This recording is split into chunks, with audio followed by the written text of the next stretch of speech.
Nous allons regarder maintenant de Édouard VI jusqu'à Élisabeth Ière. Édouard VI, l'infiltration de la Réforme. Édouard Seymour, l'oncle du roi, se faisait proclamer protecteur de l'État, en se donnant le titre duc de Somerset. Le roi Édouard VI ratifia cette nomination en 1547. Il n'avait que 10 ans. Tout le pouvoir maintenant était aux mains de le protecteur, représentant du roi, chef suprême de l'Église d'Angleterre. Sa première décision fut l'abrogation de l'acte sur la trahison de 1534. Ce n'était plus considéré comme peine capitale de nier la suprématie spirituelle du roi. Les 6 articles qui condamnaient les hérétiques au bûcher furent abrogés. Il n'était plus interdit d'imprimer, de vendre ou de posséder des Bibles en anglais ou des ouvrages réformistes. En janvier 1548, une ordonnance rappelait l'obligation de l'abstinence du vendredi et du carême. Hugh Latimer et Thomas Cranmer a fait en sorte que les sanctions contre les fidèles qui s'abstenaient des rites, c'est-à-dire les cierges, l'eau et pain béni, cendres, rameaux, étaient abolies. Un Nouveau Testament traduit en anglais par Nicolas Udall et la princesse Marie Tudor, et annoté d'Erasme, remplacé l'ancien de Tyndale et Coverdale. Thomas Cranmer publia un livre des homélies, qui était contre les rites sacramentaux papistes et expose la thèse luthérienne de la justification par la seule foi. En 1548, un Order of Communion, office de la communion, de la messe, fut publié par un groupe d'ecclésiastiques réunis par Cranmer. La communion sous une seule espèce était approuvée, chaque espèce étant considérée comme contenant le corps et le sang du Christ. Le rite ancien de la messe et les messes pour les défunts étaient maintenus. Le premier livre de la prière commune, écrit par Thomas Cranmer et Nicolas Ridley, fut remis au Parlement en 1548. The Book of Common Prayer, le livre de la prière commune, la messe devenait la Sainte Communion, un service d'action de grâce, de louange et de communion des fidèles sans caractère de sacrifice propitiatoire. La première partie de l'office consistait en la lecture de l'Ancien et du Nouveau Testament et en la récitation du credo. Les espèces étaient déposées sur l'autel sans rituel particulier. Les prières de la consécration n'avaient aucun sens du sacrifice. Elles étaient récitées à voix haute. L'officiant demandait que le pain et vin soient le corps et sang du Christ. L'élévation pour l'adoration des espèces était supprimée. Les prières pour les vivants et les morts conservées. Et Dieu était remercié de s'être manifesté dans les saints, particulièrement la Vierge Marie, les apôtres et les martyrs. L'Eucharistie rejoignait la consubstantiation luthérienne. La dernière partie comportait les prières préparatoires à la communion sous les 2 espèces et les prières d'action de grâce. Les discussions furent très animées au Parlement, et le 21 janvier 1549, il y a eu le premier acte de l'uniformité. Une liturgie uniforme qui s'imposait à l'ensemble du clergé. En cas de désobéissance, des sanctions pécuniaires, la révocation et de la prison à perpétuer étaient prévues. L'évêque Stephen Gardiner interprétait les textes dans le sens de l'orthodoxie catholique et sous Northumberland, l'influence calviniste s'imposa. Somerset avait trop d'ambition et voulait réunir l'Écosse et l'Angleterre. Ses plans ont été bafoués et il finit dans la tour de Londres. Édouard, qui avait 12 ans, ne semblait pas trop embêté. Le comte de Warwick a été confié les pleins pouvoirs sur le royaume. Il n'avait pas de très fortes convictions religieuses, mais il était réaliste et il savait les enjeux pour garder son pouvoir, c'est-à-dire l'unité dans l'Église. En 1550, un acte de Parlement ordonnait la destruction de tous les livres de liturgie antérieurs au livre du prière commun de 1549, la destruction des statues, des tableaux et aussi des fresques. Les agents du Trésor firent main basse sur les objets d'or et d'argent. L'archevêque Thomas Cranmer voulait attendre la majorité du roi, mais personne l'a écouté.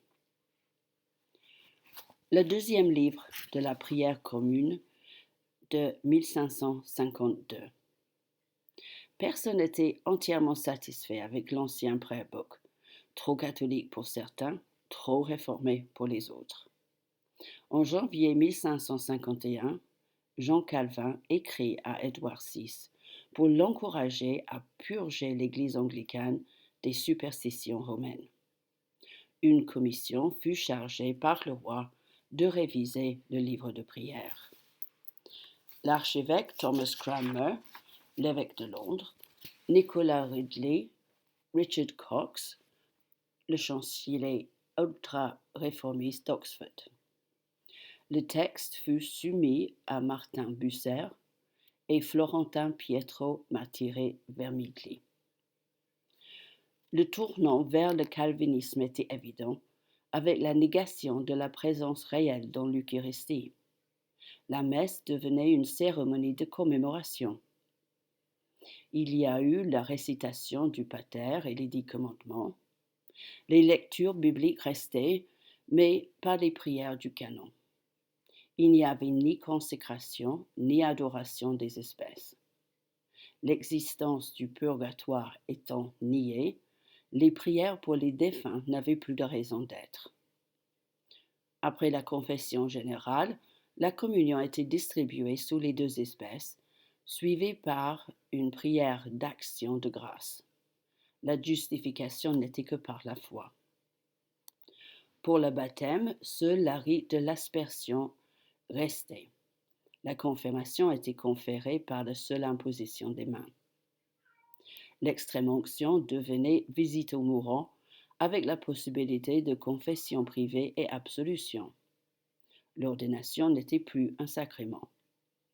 Le prêtre devenait le dispensateur de la parole de Dieu et des sacrements. Seuls 2 sacrements, le baptême et l'Eucharistie, étaient considérés comme des témoignages de la grâce divine, et le célibat des prêtres était aboli. 14 avril 1552, un second acte d'uniformité du Parlement imposait le deuxième prayer book à l'ensemble du royaume. Thomas Cranmer a aussi repris les articles d'une confession de foi avec l'aide de John Knox et Robert Horne, tous les 2 calvinistes. 42 articles furent remis au Conseil du roi le 24 novembre 1552. La tradition n'était pas complètement rejetée. Les pères de l'Église étaient considérés comme des interprètes des paroles du Christ et des apôtres.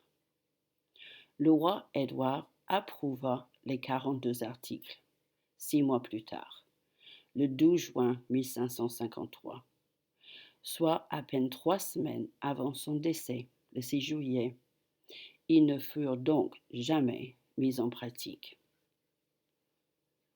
Cranmer a officié lors de ses funérailles selon les nouveaux rites réformés anglicans, pendant que Marie Tudor entendait une messe catholique célébrée par l'évêque Stephen Gardiner dans une chapelle privée. Marie Tudor et la réaction catholique. Marie Tudor, fille de Henri VIII et Catherine d'Aragon, ordonna que l'ordre ancien soit rétabli et tout de suite. Le clergé marié, environ 20%, fut privé de ministère. Vitraux, autels, images, vêtements liturgiques réapparurent, et le tout récent livre de prière était aboli. Les réformateurs étrangers quittèrent le pays, et les fidèles de Cranmer silencieux. Elle fit rétablir la loi contre l'hérésie qui déclencha une terrible persécution. On estime à au moins 300 les victimes de Marie la sanglante, Bloody Mary. Les évêques, Ridley et Latimer et Cranmer, furent brûlés à Oxford. Lors de son marche vers le bûcher, Cranmer glissa son ultime confession de foi à des amis, qui en assurent la conservation. Quand le feu jaillit des fagots, Thomas Cranmer tient sa main droite fermement et courageusement au-dessus des flammes. Le 30 septembre 1553, Marie Tudor était couronnée à l'abbaye de Westminster Abbey par l'évêque Stephen Gardiner selon les rites romains. La reine avait épousé en 1554 Philippe d'Espagne, fils de Charles Quint.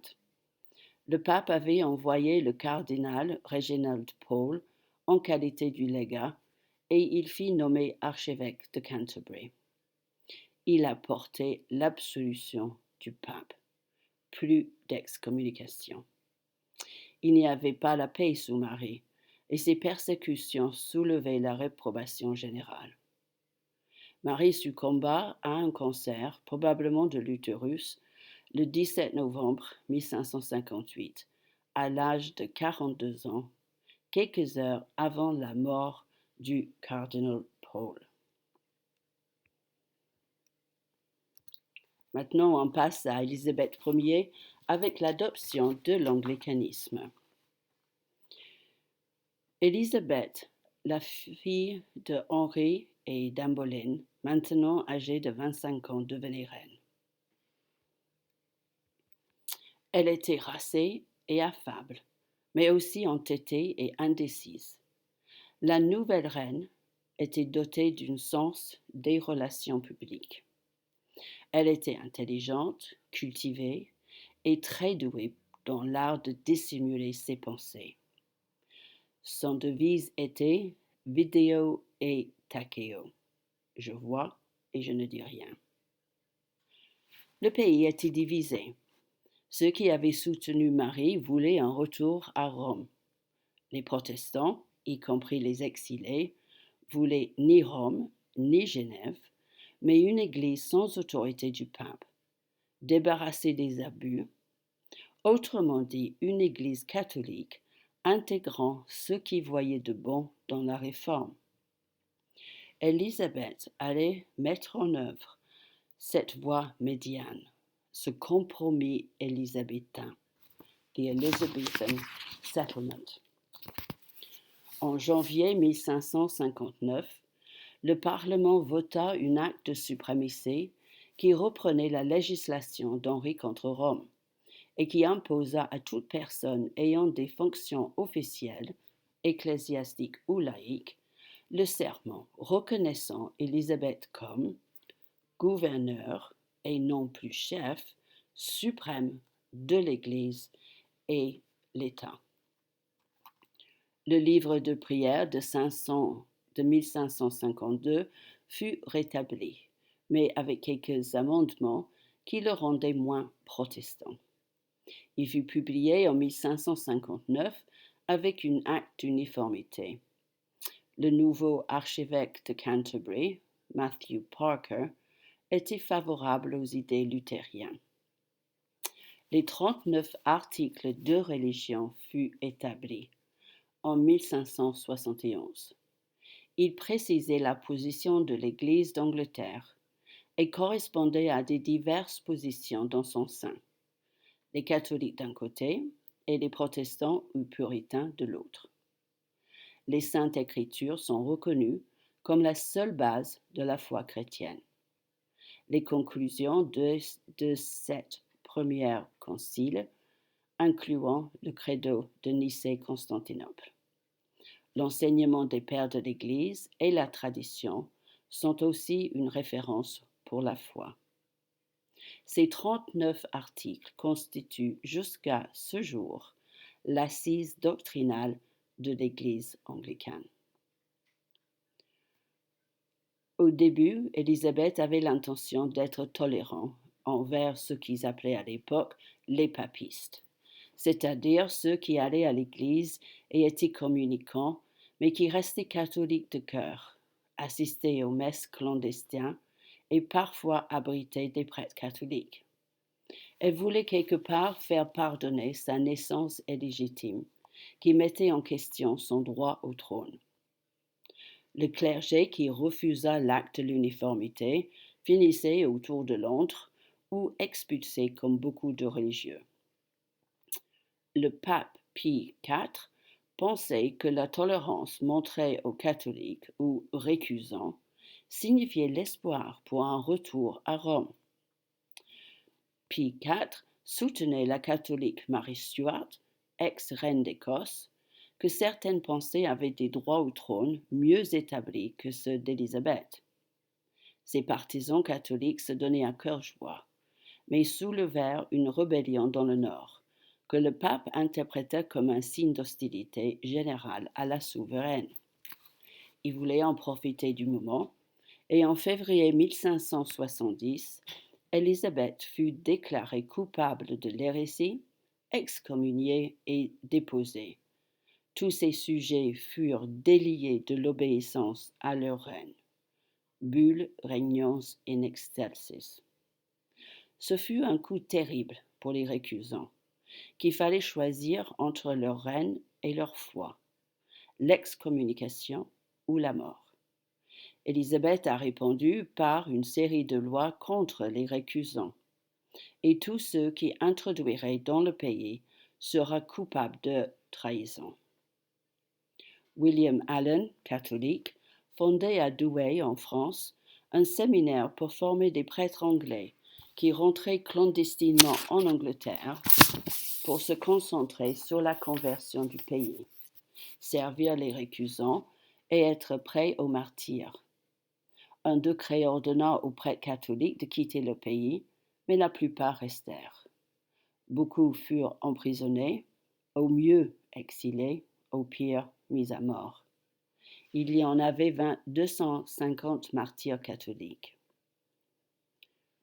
Pendant ce temps-là, les puritains voulaient purifier l'Église de ses restes de papisme et établir un système calviniste comme John Knox était en train de faire en Écosse.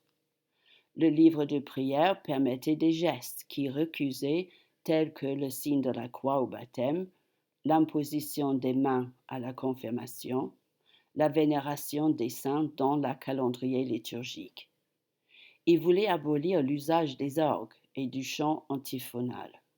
Et malgré l'acte de l'uniformité, ils créèrent d'autres formes de culte. L'archevêque Matthew Parker permettait les réunions de clergé et laïcs et que les laïcs prirent la place des offices, même le dimanche. Quand il a accepté la publication d'un manifeste réclamant l'abolition de l'épiscopat, il fut déposé par la reine. Les plus ardents des puritains partirent en Hollande, retrouver des anabaptistes ou essayer de créer des communautés indépendantes non conformistes. C'était un acte de désobéissance civile et en 1593, un décret punit tous ceux qui refusaient de fréquenter l'Église par l'exil, prison ou mort. Jusqu'à la fin du règne, le puritanisme était vaincu. Deux théologiens défendirent la position anglicane, John Jewel et surtout Richard Hooker. Tous les deux pensaient que l'Église d'Angleterre ne s'était nullement séparée de la grande Église catholique. Richard Hooker est une figure importante du fin XVIe siècle. Il est souvent reconnu comme fondateur des principes vécus dans l'Église anglicane. Il a écrit un livre sur la politique ecclésiastique qui cherche à former une identité anglicane. On peut imaginer, c'est comme une corde à 3 brins. Le premier brin, les Écritures, la Bible. Nous devons explorer et parfois lutter pour traduire les Écritures et les appliquer pour s'en servir de façon fidèle. Il faut étudier donc les Écritures et les mettre en pratique. Le deuxième brin de la corde, c'est la raison. Dieu nous a donné les cerveaux, donc on est censé de les utiliser. La raison ne fournit pas des réponses absolues ni infaillibles, mais sont appropriées pour l'âge et l'endroit. On devait réfléchir et utiliser toutes les connaissances à notre portée. La troisième brin de la corde, c'est la tradition. Le développement du potentiel humain ne veut pas dire que le passé devient une camisole de force qui limite la liberté de mouvement, mais il faut chercher ce que les autres ont dit avant nous. La Bible et la raison et la tradition peuvent éventuellement être source de nouvelles idées qui, par moments, vont nous faire progresser. L'Église n'est ni infaillible, ni parfaite, mais une entité dynamique. L'âge d'or élisabétain démarra avec un nouveau paix religieux. Il y avait peu d'extrêmes. La lecture régulière de la Bible encouragea d'autres lectures. Edmund Spenser, le poète, il a écrit un poème à Élisabeth Ier qui s'appelle La Reine des Fées. On voit aussi l'apparition des œuvres de Philip Sidney, Walter Raleigh et bien sûr William Shakespeare. Christopher Marlowe aussi avec son œuvre Faust. La musique de John Dolan, Orlando Gibbons excellèrent dans le sacré. Les polyphoniques sacrées de John Tavener étaient célèbres. Thomas Tallis aussi. William Byrd fut le père de la musique sacrée anglicane. Élisabeth Ier meurt le 24 mars 1603 à l'âge de 69 ans. Elle est enterrée à Westminster Abbey à Londres et elle partage un tombeau avec Marie Tudor, sa demi-sœur.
Victoria, come and help me a minute.